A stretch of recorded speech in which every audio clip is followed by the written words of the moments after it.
Hello, hello, hello, and welcome to My Empty Hands, a podcast about the martial arts, typically with a focus on Kempo.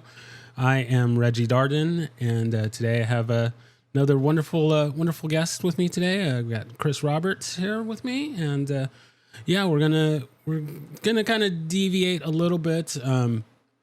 Mr. Roberts is not a long time martial artist, certainly at least compared to my other guests. But we're gonna learn about his story and his journey. So we're gonna get into some different things. One of the kind of main reasons why I've asked him to be on is that he was most recently on the latest season of the Cobra Kai show. So if you have been watching that, you can take another look at it and look for him after our chat today, and see what he's doing, and we'll be looking forward to other things that he's in. So.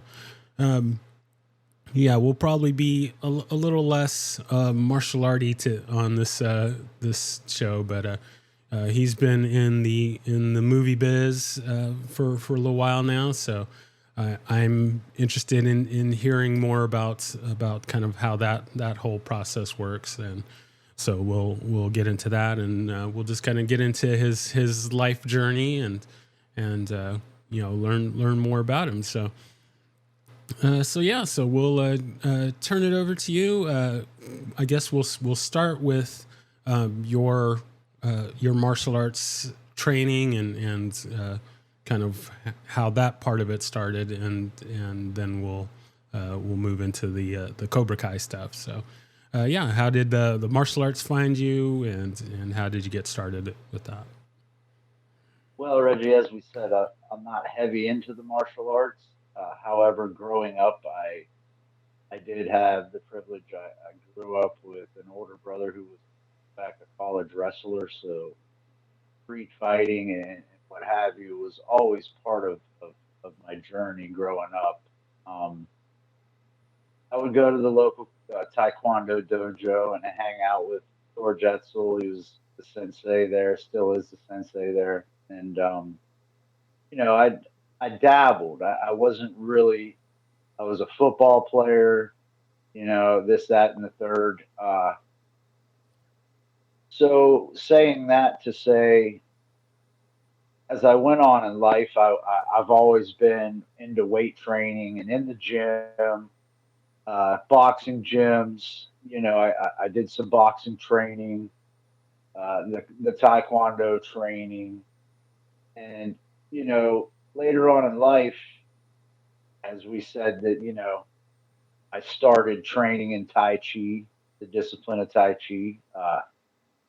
It's excellent. I'm into meditation. I'm into this, that, and the third. I like to, I've been training since this spring, Gainesville Dojo under Seafood Desmond, uh, Tai Chi instructor, to basically my involvement in what you mentioned, Cobra Kai, is what has inspired me to delve into the art deeper than I had before. My goals are in studying Tai Chi. My goals aren't necessarily competition, what have you. I would like to focus on like film choreography, stunt sequences, and obviously that's going to entail competition. But my main driving force is to make myself as an actor more marketable with a set of skills that is marketable, if that makes sense. Oh yeah, So no, totally. it's become part of the film journey. In fact, anything that I can add to my film resume, I go after it, I pursue it. So with the Tai Chi, excuse me, again, I'm working to make myself more of a marketable actor, and it's also great for my mental health, great for my physical health, and I'm learning. The old adage is when the student is ready, the teacher will arrive. And here I am studying martial arts, getting in shape, and it's all synchronicity, if you will. It's just everything's happening for me, and doors are open. And the martial arts, it's just it's become a passion. I'll be up in the morning making coffee, doing forms. I'll be going throughout my day doing forms. It's really began to grow on me. And I want to thank everybody for for allowing me to be a guest. I'm kind of like you said, I'm a little bit unorthodox uh, compared to the usual guests you have, and much respect to them, and I thank them. But yeah, it's really recently became a passion. Like we said, starting in the spring when I was filming in Atlanta on Cobra Kai, when I was in that, it inspired me to begin my martial arts journey. Very nice, very nice. Well, yeah, it sounds like it's definitely been a part of your life. Something that like to say is that uh, you don't choose the martial arts; the martial arts chooses you, and the martial arts finds you. And so it sounds like it's always been there for you. Just at the younger times, you weren't ready for it, or it wasn't ready for you at that time, and took your time with acting and everything to say, okay, now's the time to get this guy with the program. So yeah, I think it's always been there for you. It just needed the right timing. So, was there any particular, since there's so many different martial arts, was there any particular thing that drew you to Tai Chi, or?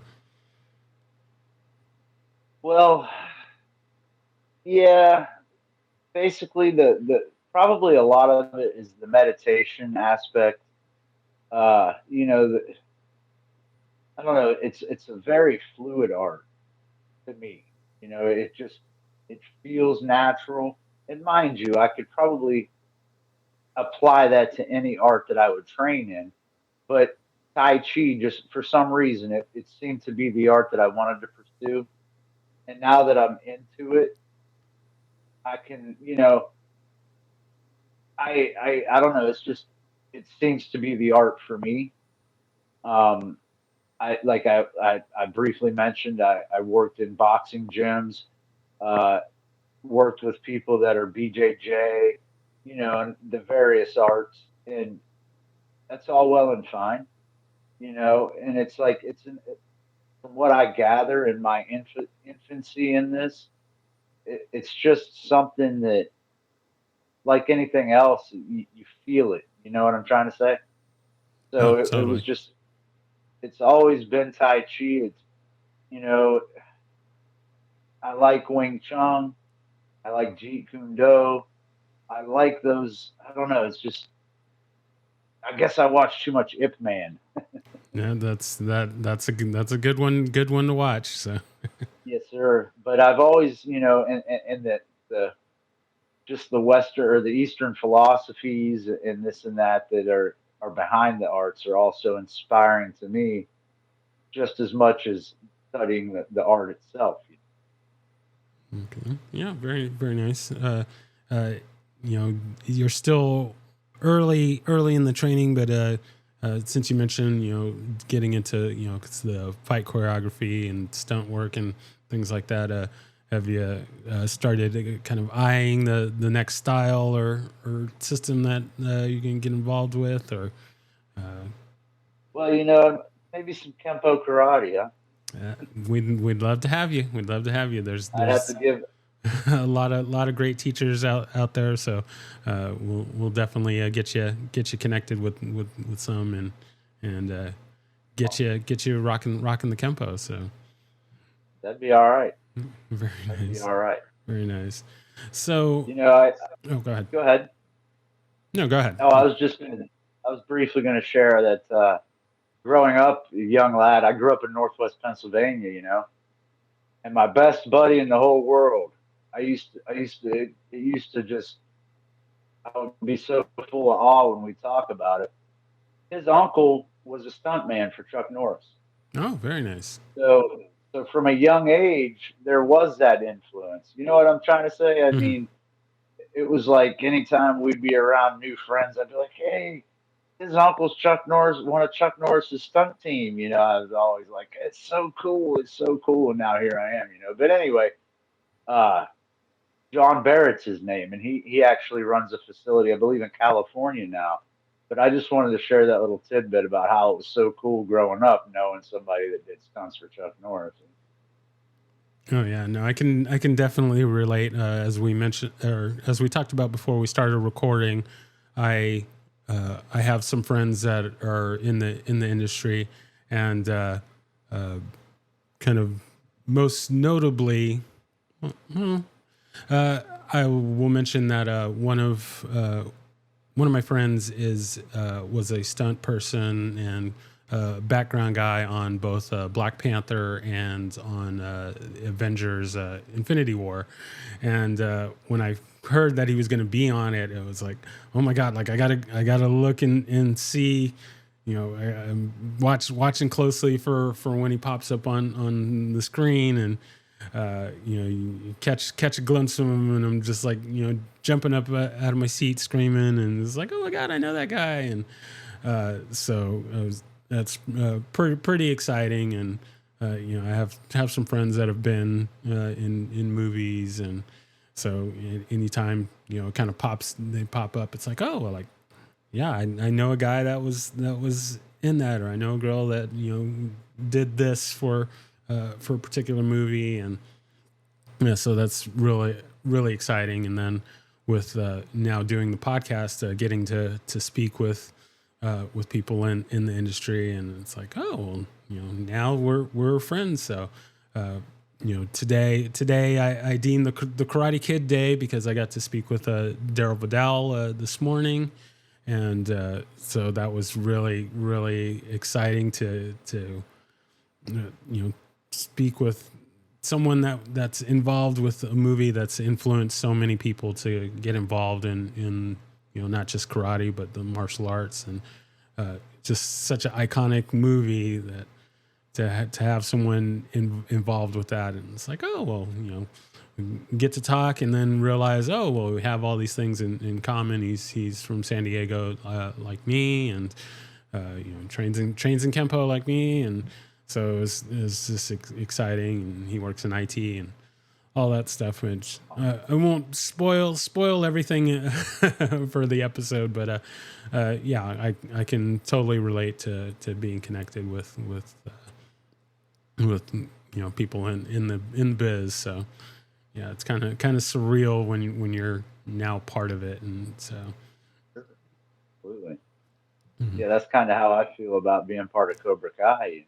Like I remember I was 7 watching, in fact, the kick that Daryl Vidal invented. And then fast forward 40 years, and I got the honor to meet the man that invented the crane kick, and it's just like so surreal, Reggie. I mean, I'm still, and of course we know Cobra Kai never dies. Mhm. This, I am now part of the Miyagi verse, brother, and I couldn't ask for a greater feeling. Yeah, the journey in my film journey started 5 years ago. You know, uh, I packed up everything in Northwest Pennsylvania after having my first film experience and decided I was coming back to Florida to pursue more film opportunities. 5 years later, here we are. I've been on Cobra Kai. I've been fortunate to work with Damien Chapa from Blood In, Blood Out. I had my first film fight scene with that gentleman. Uh, it's just been unreal the way that things have worked out, and just from that, taking that first step, having that desire. And again, to be part of the Miyagi verse of the Karate Kid saga, I can't wait to tell my grandkids about it. It's those kind of things. You know, I work in an auto shop. You know what I mean? Hmm. I act. Dare I say, it's not a hobby; it's a passion. You know, I'm reaching for bigger, better things in my journey, but to just know that I'm just an everyday guy that goes to work and has had these, you know, and I'm not rich, I'm not famous, but I'm very wealthy with these experiences, if that makes sense, and I'm so grateful for that. And I look forward to what, and again, the martial arts aspect, it's given me something to make myself more marketable in this film. And film industry is such a it's a tough industry. It's a tough business. Everybody knows it. No business like show business. So so to be able to make myself as marketable as possible, I believe would behoove me upon this journey, if you will. Gotcha, gotcha. So let's take it back to the beginning of the acting bug. So were you always interested in being an actor, or did you kind of fall into it, or how did the acting part of it start? How did the desire to pursue that start? Well, the first experience I had with film was in 2019. I briefly mentioned I remember I was on the internet one day and I seen an ad for extras for a Netflix and filming in Pittsburgh. Now, mind you, I lived 2.5 hours northwest of Pittsburgh and a very rural area. Not a lot of film opportunity, if you will, unless it's Pittsburgh, Philly, or New York, or in somewhere in there, Jersey. So I guess the odds of me even coming across the ad are were very slim. But I did, and I threw my name in the hat, and they called me up and says, "Hey, we'd like to book you." And again, this I'd never been involved with film once in my life. I love watching films. I love classic cinema. I love action movies, what have you. I've always been a film fanatic. Uh, but I never had entertained working in the industry till that time. And lo and behold, so the job gave me a week off, well, the weekend off, a long weekend. So I booked an Airbnb and I decided I'm going to do this. You know, and I can't explain the feeling that first experience, knowing that I was going to be on a large production. I mean, I knew nothing. I didn't even know what independent films were, what have you. The independent film industry. I had no clue. I went straight into a huge production for Netflix. We the film is Sweet Girl with Jason Momoa. We we filmed on the Roberto Clemente Bridge in PNC Park, Pittsburgh. It was November. It was 30 some degrees, windy, spitting snow, and we were on set for 14 hours. And lo and behold, there runs Jason Momoa. I was like, oh, wait a minute. This sucked a minute ago, but now, and yeah, zzz, you can hear the drone chasing him up the bridge. He's running. It's a great scene, And here we are right in the middle of it. And, there's hundreds of us because they had us booked or they had us cast as baseball fans because the portion that filmed in PNC Park, there was a baseball game going on, and we were just baseball fans while he ran through the stadium while the FBI was chasing. Some great action sequences, but again, so I end out that long weekend. It was like a Hollywood weekend. I was like, oh my goodness, this was phenomenal. So I go back to my detailing job at Allegheny Toyota, much love, small town, Franklin, Pennsylvania. And I remember standing out back with one of my buddies one day at work. you know what, man? I'm going to go to Florida and make movies. So it was probably 3 months after I made that proclamation. I remember punching out for the last time on my job, all the goodbyes and good lucks and well wishes. And I loaded up my 2002 Honda Accord, beautiful she was, and we came to Florida. And now 2019 was movie credit number one. Now, fast forward to here we are, 2024, 5 years later. I've got 30 some film credits. I have a handful of interviews, podcasts, some commercials, some music videos. So I've been working real hard these past 5 years, Reggie, to try to get a foothold, and not to just get a foothold, but to experience what the life is like. You know, I work I work 5 days a week. I'm a full time employee. I got bills, but I go do these films when the opportunities arise. Sometimes for free, IMDb credits. You know, but all the while, every experience I have on set is helping build me as an actor, build my resume. And I'm learning more and more about the ins and outs, the do's and don'ts, the business aspect of it.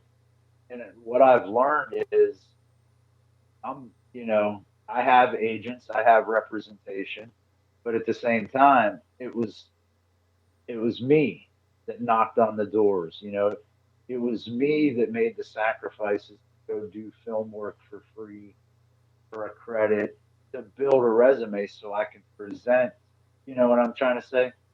I could have something to present to say, I'm applying myself here. I'm working towards this goal.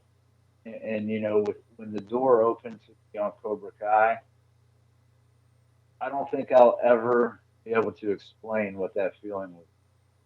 Uh, on that note, thank you, Sean Thompson. Sean Thompson was the individual who was influential, sharing the link with me to get cast. There was a lot of Florida film actors and actresses also that made it into the project, and I just want to. We're all grateful for Sean Thompson because he's the one who got cast first and opened the door for the rest of us. And I have a wonderful Florida film family. Getting my foot in the door in Georgia. I've worked in Atlanta, South Georgia. I'm eating it up, Reggie. I'm doing everything that I can within reason. And on that note, sometimes you can't win them all. There was a time, in fact, it was 3 days after I booked with Cobra Kai in Atlanta. Now I'm in Gainesville, Florida. There's a film market in Atlanta. There's a film market in Tampa, Orlando, and Miami. Miami's basically my furthest point south that I work locally at the moment. So the cell towers were struggling. We was having I couldn't get messages would come in, but I couldn't reach back out. Something to do with the towers. I get a message from my agent in Miami. Well, she said that they wanted to get a hold of me to come film. And I'm like thinking to myself, wait, this sucks because I just made all the accommodations and arrangements with my job for Cobra Kai. Then all of a sudden I get a text message. And this gentleman, he said, Kris, this is the casting director for Bad Boys 4. We need you in Miami today. I said, yeah. I'm looking at my boss because I borrowed his phone because his phone wasn't on an 18 tower, so it was working. So I'm on the phone with a Hollywood casting director for Bad Boys 4, and I was just given the green light for a role on Bad Boys 4. And the only way possible, Reggie, I would have had to quit my job. That's that was a bittersweet part of Cobra Kai. I love both franchises. Of course, the Karate Kid franchise has been more of an influence on my life, but I do love the Bad Boys franchise as well. And to just know that I had to to pass on that gig, you know what I mean? It's uh, it's something that'll always haunt me because like you just can't do it all. And that's the only thing I could take from that experience, Reggie, was you win some, you lose some. I made a connection, and it's hard to explain. It's even unfathomable to say, hey, I, you know, what I likened it to in my mind is sometimes you hear of big actors that turn down roles, or another big actor gets a role instead of the one that was trying to get the role. So it's the mechanics of it, if you will. But it was such a bittersweet experience, man, and that's something that I'll always be able to tell that story too. I'll be like, hey, I, well, they wanted me to be the stand-in for the captain. I was like, oh my goodness, because they sent me a snapshot of the wardrobe and what they needed me to look like. And lo and behold, one day I was watching the trailer and I paused it, and it was the captain, and he was sitting there wearing the exact same wardrobe my agent sent me, and I was like, oh. But anyhow, it in its own right was a wonderful experience as well to just know that that ball had bounced into my court twice in the same week to be in large productions, and it was a great feeling, Reg. Yeah, no, things work out the way that they need to work out, and the universe, puts things where they need to be. So, from our perspective, seeing how you maybe wanted this thing, but like we mentioned before with the martial arts, it wasn't ready for you. The universe said, that maybe you wanted this, but this is not the right time for you. So we just take it as it comes, and work with what we've got. So there'll I be can't more captain parts for you coming I up. can't I'm deny it sure. was a temptation to quit my job and go all in. Very nice, very nice. So before we jump to the get into the nitty gritty of Cobra Kai, I just wanted to go back a little bit with that first job. Uh, was there anything that's I'm just kind of trying to wrap my mind around the you're an extra, or you're in the background of this production. What do you recall, like what was the trigger that was like, you know what, I need to do, I want to do this. What was the catalyst for, what was that aha moment? Because it's a pretty big leap to be like, okay, I'm gonna leave my job, move to a new place, and hit the ground running on something like this. When in my mind, okay, if you got a part and you were just supposed to be an extra, and they saw it, like I will liken it to the show Breaking Bad. So Aaron Paul, the character of Jesse, originally he was only supposed to be in the one episode, and he was supposed to get killed off or something, but just they liked him so much, and just so his role got expanded, and then just kind of from his performance and just whatever they liked about him, he became the second lead of the show. So in a situation like that, I could see, okay, yeah, no, I want to get into the biz, but not having all that, I'm curious what would propel you to make such a big leap when it's you're not in that situation where it's like, oh, like I'm definitely going to be a star.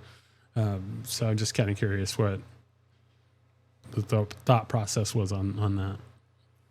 Well, Be honest, Reggie, there's a whole lot to unpack right there. But what it was initially, I knew the rural area I was in because I was eating lobster and shrimp and steak in the VIP level of PNC Park and talking to Jason Momoa and just taking in all that stuff that's on the film scene, it was at that point I decided I wanted to do this the rest of my days. I didn't leave well, and to make it a little more uh, not to sound as far fetched and crazy. I had grown up between Florida and Pennsylvania, so I realized, it wasn't like I was just going to a strange land. I knew people and this, that, and the third in Florida, but I knew in Florida I'm an auto detailer by trade, and the rural town I'm from, in there's not a lot of opportunity. I had already reached the top of my game as an auto detailer. I was actually a supervisor at a local dealership of the detail department. So I had really capped out. I had owned my own business for a while, and I decided, I guess it was just one of the things where I wanted something new, and I realized again there wasn't much film opportunity where I was at, and I began to look, and search things on the internet as far as the film industry in Florida, and I was like, hey, why not? So within the first year of coming to Florida, I doubled my annual salary. That's huge. But what it boils down to is here's a statement that I kind of endear is if you want to get there, or don't expect to get there if you're not willing to go. Now, mind you, my backstory, it might make a little more sense on how easily I can just uproot, and go start again. I'm resilient. I was a gang member as a teen, homeless, drug addict. Got away from the gang and ended up hitchhiking out of Southwest Florida to start over at 900, 1100 miles away. So saying that to say, me going all in on something I believe in is not a stretch because I've done it all my life. You know, there's never been a challenge that, once I made my mind up. So basically, I made up my mind. I wanted to work in the film industry, and Florida was where it was at.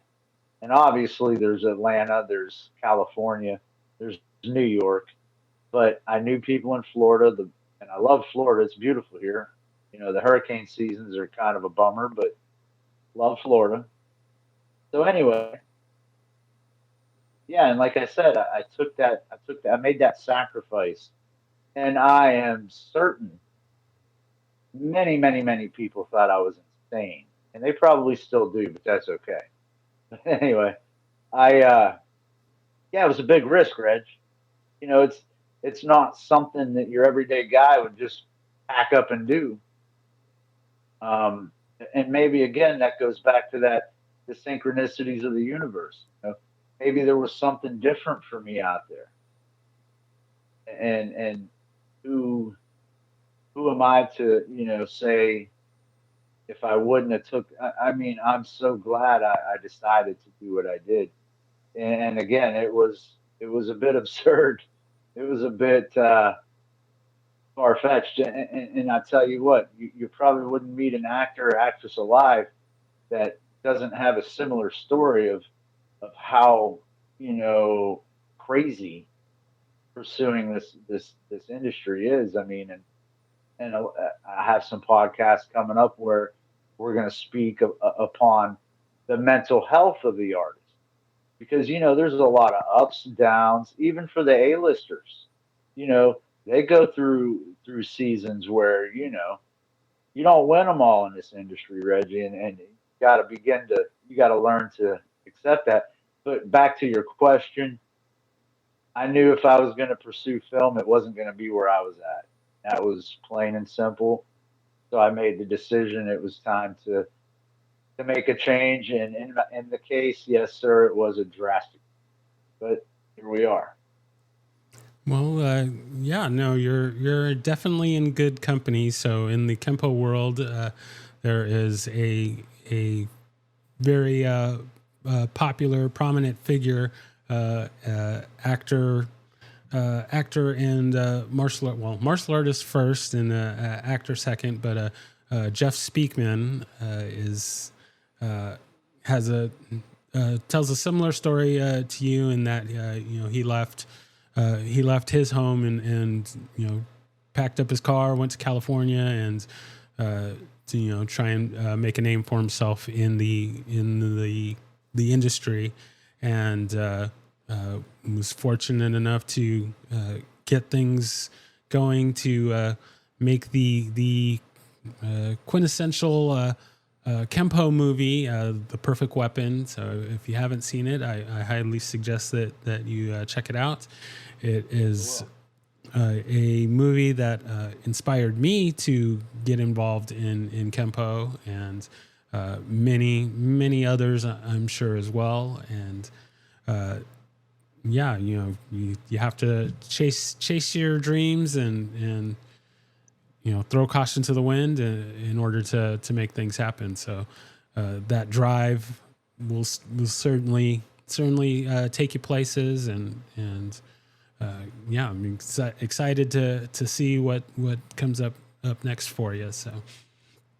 So let's talk some Cobra Kai. Get some juicy. Well, we'll see. But so for our listeners here, so you are in season 6, part 2, if my memory serves me correctly. If you can say, or if you know, or if it is the true, if you're in part 3, if you can say, like, let us know. If not, we understand. But what part did you were you in? So we can take a look for you. And Well, to be honest with you, Reggie, I was blown away to be in part one, even though it was for like 3 seconds. oh, okay. Well, then Uh, we'll have to look for you there too. well, I mean, there was a lot of the fighters. We were filming the walk up to the Saikai Taikai. So there's a lot of us, but yeah, I was able to spot myself, and like I said, it's real minuscule. It was like 3 seconds, but anyway, I didn't even expect to see myself. So when I seen myself in part one, I was super pumped. Well, here we got, what was it, numerous months between releases, and well, the biggest, one of my best takeaways from working on set was the day, I'll never forget it, Reggie. They put my other sensei for Team France, Steve, Steve Matson, appreciate you. Uh, they put him next to a principal actor. That means one of the main actors. And all of a sudden, production assistant grabbed my buddy and said, "Hold on, we've seen enough of you," and moved him and put me right where he was standing. So I looks over to who I'm standing next to, and it's somebody I can't even say I seen. Okay, so that day was probably the greatest day. Well, one of the greatest days of my film career to this coming to this point. Um, so picture us filming this in the spring. The release didn't come out until November 15th of part two. Okay. So that day I stood beside Thomas Ian Griffith, aka Terry Silver. And when part one came out and there wasn't a peep about Terry Silver, basically, I was like, darn, I can't, I got to keep this under my hat. Reggie, you know how hard that was? Oh yeah, no, I can definitely imagine. Hard not to not to tell people about what was going on. So I'll never forget that day. It was the morning block of filming, and I worked beside Mr. Griffith for 2 3 hours that day while they were filming different angles. And I just, I stayed in my lane, Reggie. Everybody's like, "Oh, you didn't talk to him. You didn't." No, we were working. You know, there's a level of professionalism. We exchanged pleasantries, and we shot the breeze briefly, but we were working, and obviously cameras were rolling. And you always, when you're on set, when you hear action, you act like you're on camera, whether you are or not. I mean, obviously, unless the shot is away from you. But yeah, so it was a level of professionalism. But when part one came out and nobody made mention, there was no mention. Everybody, the fandom was still like, wonder if Silver's coming back. And in my heart, I'm a member of many Cobra Kai groups. I love the Cobra Kai fandom. Thank you guys. You're awesome. And it's like everybody's like about Silver, and I'm sitting over here like, so.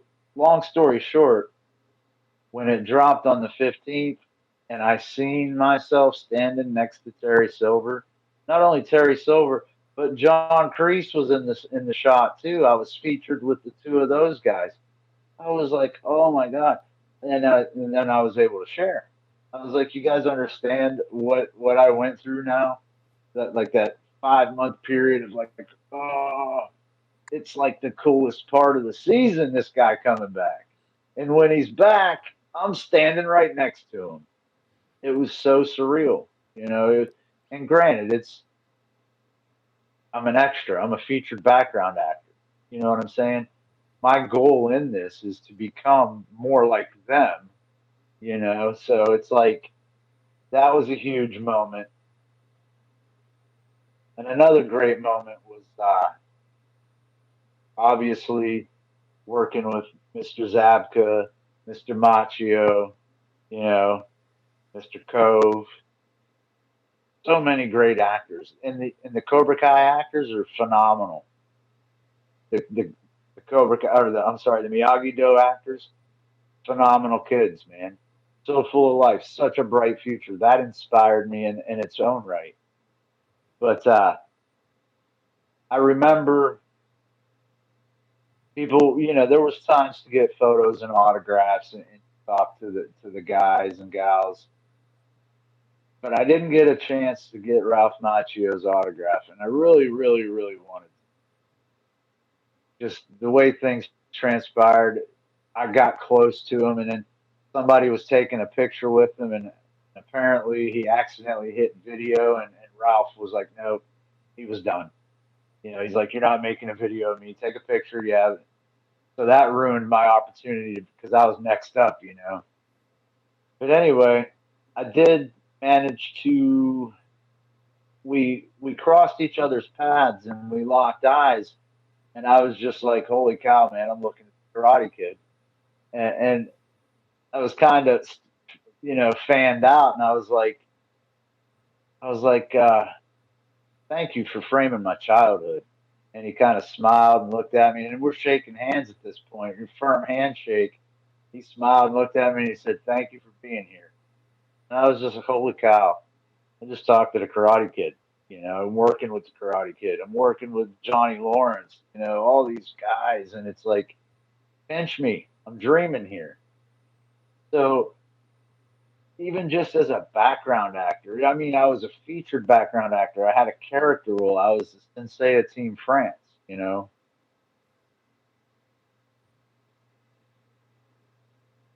Just it's unexplainable. I mean, it's the culmination of everything I've came this far for, you know. It's materializing, and I'm thankful that, Cobra Kai never dies because I was part of history, Reggie. Yeah, very, very, very nice. So, to kind of go with the the featured background. So, did they like give you I don't know, give you a script, or they give you notes and say, oh, like this is what you're going to be doing, or I should say, how did you kind of get that specific part, or what were the kind of the details around that? I mentioned Sean Thompson. He had landed a role, and I was celebrating with him and this and that. And it was 2 days later he sent me the link, so I went ahead and applied for a tournament worker. Okay, so I was on pins and needles for the next 3 days, because when you put your name in the hat for a large production, you're going to have butterflies for like a week. You're going to check your email frantically for like a week. You're going to be up, down, up, down. I might get there. I might not. I might get there. Someone else is getting picked. Thousands of people have put in for this. So at 5:30, after I ended my workday and headed home, when the phone rang and I looked down and seen Atlanta, Georgia, it was at that moment I knew I got the part. So I answered the phone, Reggie, and I couldn't make out exactly what she said at first. And all I could stammer out was, "Is this about Cobra Kai?" Yes. Yeah. Here we are. She asked me to hold the line, Reggie. I've been waiting for this call for a week. She's like, "Could you hold the line?" So, of course. And I heard, how kind of the phone will rustle on someone's shoulder, and I heard her talking to somebody else. She come back on the line. Of course, a couple times I was like, "You still there? You still there?" I didn't want to lose her. She come back on the line, Reggie, and she said to me, "Today's your lucky day. We want you to be a sensei to represent a country at the Saikai Taikai." I said, "You sure do." So that day, just over the phone, I went from just being a tournament, which there's no small part. No part is insignificant. But I went from here, and it maybe another one of those synchronicities, the way the universe just making things a little sweeter for you. But as far as the script, no, sir, we were under the direction of mostly the production assistants would tell us where the director wanted us, uh, and occasionally people like myself would get pulled into a shot, and all of a sudden I'm a movie star. No. I'm fortunate to have my presence on the screen with these guys. You know, there's really no way to explain the feeling. You go all the way back to when you're 7 years old, eating Cheerios, watching the Karate Kid, and you're idolizing the whole principle of the movie. My only thing I really wished, and of course, to have met Mr. Miyagi would have been one of the greatest things in life. You know, Oh yeah, for but sure. I wasn't afforded. I wasn't quite afforded that privilege. But I'll tell you what, I remember looking over one time and elbowing my buddy, and I was like, "Yo, that looks like Mr. Miyagi." Yeah, Daryl yeah, Vidal. yeah. Daryl Vidal, great guy, great guy. Had the privilege to meet the man that invented the crane kick. It was a stand-in for Mr. Miyagi. Very nice. Bro, that's what dreams are made of right there. I am so blessed, privileged, grateful, eternally grateful. You know, and I do. I look forward to what could be next. What is going to be next. Just got a phone call yesterday from a director that wants to put me into a couple films, and these are lead and supporting roles. So, the goal is, and you catch a lot of flack as a background actor. Now, you know,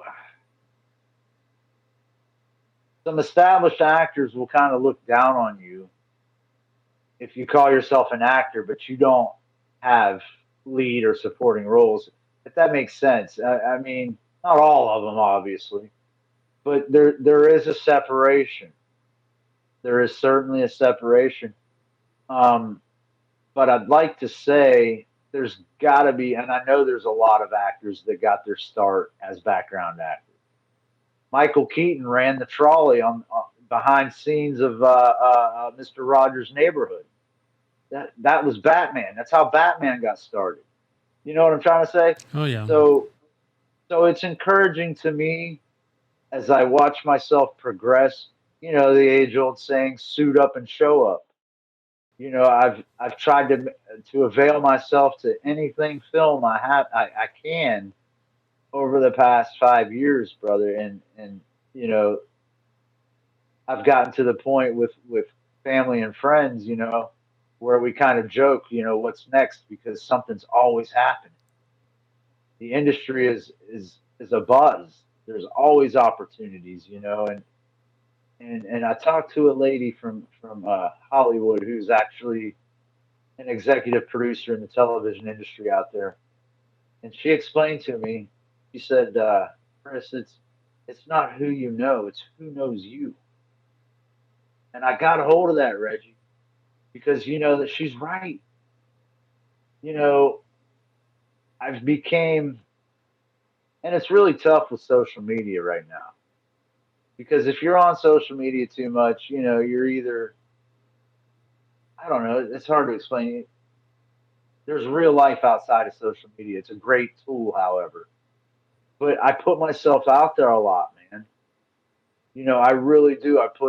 And I look forward to each opportunity. Like I watch these like the fan photos or fan videos of Cobra Kai Part Two, and man, I watch frantically for me. Like, oh, where am I? Oh, there I am. You know, there's more content for me. You know, sure, I didn't have a line. I wasn't a supporting actor in this. I was there, bro. You know, and there's multiple millions of people worldwide that would have gave their left foot or whatever to be in the position I was in. So I count myself very, very blessed, you know, just to have been a part. And as far as part three, I don't know. I guess we'll have to wait and see, won't we? We'll be looking for it. Yeah, no, I've recently gotten through the most recent stuff, and looking forward to the next part, and we'll see how that goes. I'm excited to see how the story wraps up, and if there's going to be any kind of ties into the new movie that's coming out. So still have kind of mixed feelings about this new movie, but we'll see how that goes. But Sure. yeah, I've been enjoying the show, even though it's cheesy and not so much real martial arts or good martial arts or however you want to describe it. But it's a fun show, and it's pretty surreal to see, kind of this continuation of, you watch the original movies back in the day, and it's like, okay, well, the story's done, and it's like, oh no, there's so much more to tell, and I like the writing, especially for the Mr. Lawrence's character, Johnny's character. I feel he's kind of my spirit animal. He's just the way that they've had him on the show. It just, I feel like I can relate to him so much.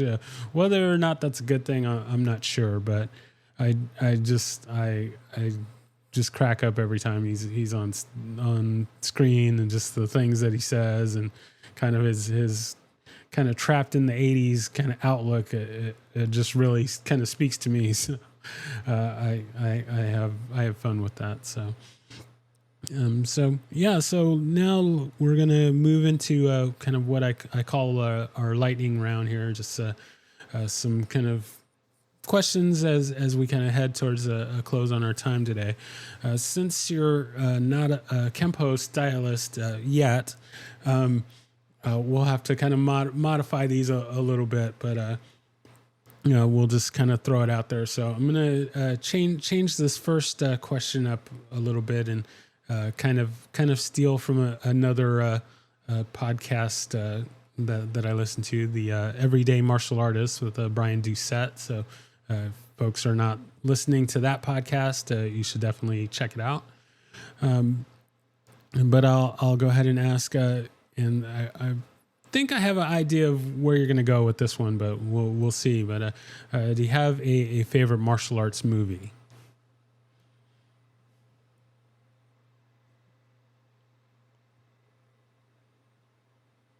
Got a handful of them. Of course, I mentioned the Ip Man series. Karate Kid, obviously. Anything Bruce Lee. Oh, let me see. A favorite, if I were to say a favorite, Karate Kid. Very nice. Very nice. I like it. I like it.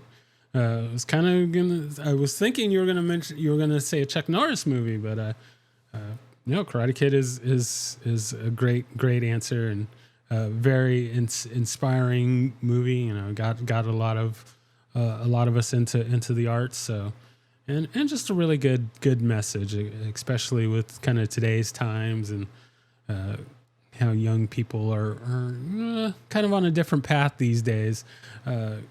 Having something like the original Karate Kid, like to see kind of some of those lessons, life lessons, get instilled a little bit more. So I like I'd like that to get out there more. But great choice there.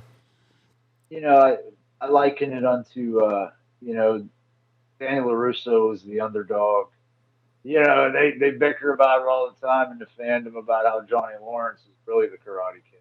But anyway, I like the storyline. LaRusso was put into a tough spot. I can relate to it. Does that make sense? I can relate. And Mr. Miyagi, I think everybody has somebody that comes along in their lives. And you're right. It's a wonderful story. It's inspirational. And I just took a lot from that when I was a kid. Gotcha. And then the next question: if there is anyone that you could train with, living or dead, fictional or non-fictional, who would that be?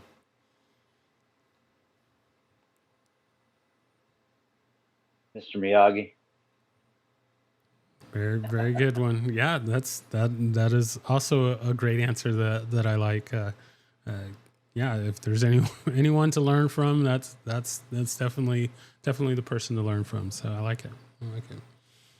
All right, so we're gonna move to our shameless self-promotion. So now is your time. If there's anything that you want to plug or anything that you want to say that maybe we didn't cover, or anything that you want to get out there, you have the floor. You can say whatever you like, and then we'll close out our time. Thank you, Reggie. I just want to thank everybody that tunes in. Feel free to follow me on my social medias. I'm Kris D. Roberts on Instagram as well as Facebook. I haven't gotten into the whole X or much outside of the Instagram and Facebook realm. You can find me on IMDb also as Kris D. Roberts. Feel free to visit that link, and you can keep up with where my career is headed. That's about it, Reggie, as far as self-promotion. Just come on, check out the social medias and the IMDb link, and it would be greatly appreciated.